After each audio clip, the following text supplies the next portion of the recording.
Pored svih prijatnih koristi od sunca i toplote, leto nosi određene rizike kada je u pitanju hrana. Uvek imajte na umu da je hranu za ljubimce neophodno čuvati na hladnom, tamnom i suvom mestu, udaljenom od izvora svetlosti i toplote. Ukoliko je pakovanje hrane dugo stojalo na suncu, tu hranu nemojte nuditi svom psu. Takvoj hrani se sasvim sigurno promenio ukus i najverovatnije su se u njoj razvili mikotoksini, pa njeno konzumiranje sa sobom nosi zdravstveni rizik koji nikako ne želite.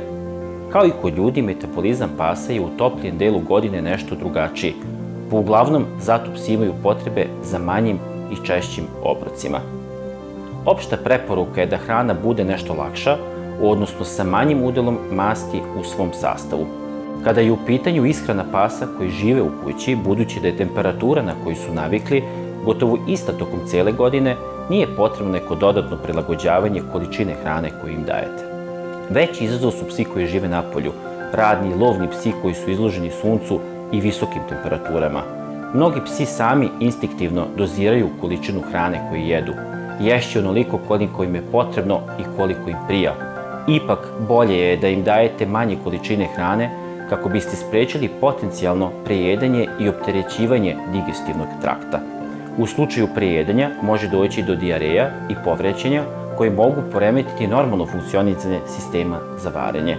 Takođe, kada su dnevne temperature više, a pas unosi veće količine hrane nego što bi trebalo, može se desiti da nakon toga narednih par dana mnogo slabije jede ili čak u potpunosti odbija hranu.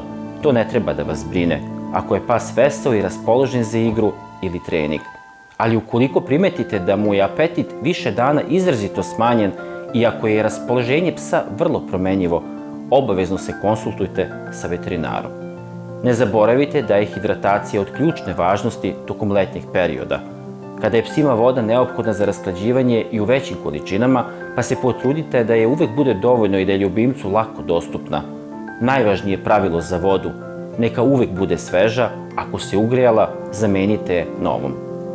Pravilnim odabirom i doziranjem kvalitetne hrane i dovoljnim količinama sveže vode sprečavate potencijalne zdravstvene tegobe kojima su psi podložni tokom letnjih meseci, kao što je pojava dijareja i dehidracije. Zato je važno da tada malo više pažnje obratite na svog ljubimca i njegove potrebe.